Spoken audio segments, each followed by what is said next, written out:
আগের দিন দেখালাম কি করে রুম সেন্সার বা এয়ার টেম্পারেচার সেন্সার কী করে চেক করা হয় এসির ক্ষেত্রে।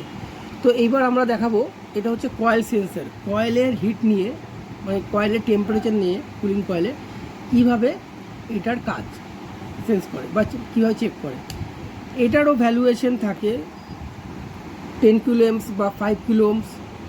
কোম্পানি অ্যাকর্ডিং টু কোম্পানি এটা ভ্যালুটা কোথা থেকে দেখতে পারবে, যেরকমভাবে বলেছিলাম আগের ভিডিওতে যে সার্কিটের পেছনে দুটো এইটা যেটা এখানে পুট হয় ওই পুটের ওই সাইডে ওইখানে দুটো প্রপ লাগাবে, কিলোমসে চেক করবে ওখানে কত ভ্যালুয়েশন আসছে।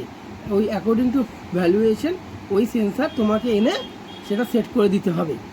তো চলো একবার দেখে নিই এই কয়েল সেন্সারে কীভাবে আমরা চেক করতে পারবো।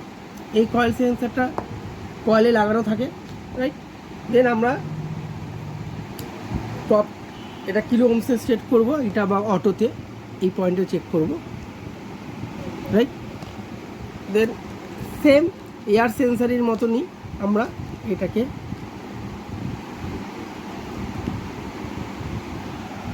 দেখো 8.2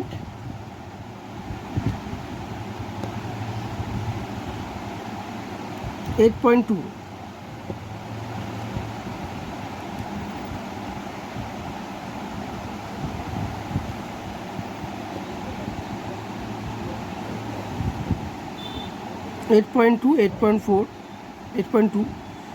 এবার আমরা সেরকম দেখো আবার আমরা ওইভাবে র্যাপ করবো, একটু করে লাগানো আছে।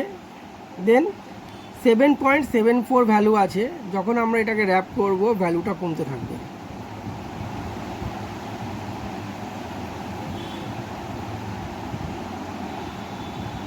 দেখো কমছে। সেম যদি এটা আন্ডার ভ্যালু হয়ে যায় বেশি বা ওভার ভ্যালু হয়ে যায় তাহলে কিন্তু সেন্সার খারাপ।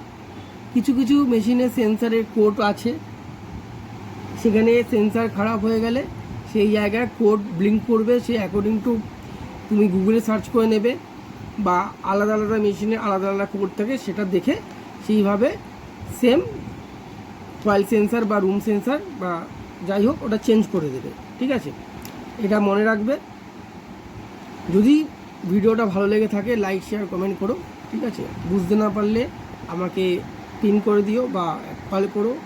যদি কোনো ফিল্ডে প্রবলেম হয় সেটা আমি চেষ্টা করব সময় দিয়ে বুঝিয়ে দেবো। Thank you.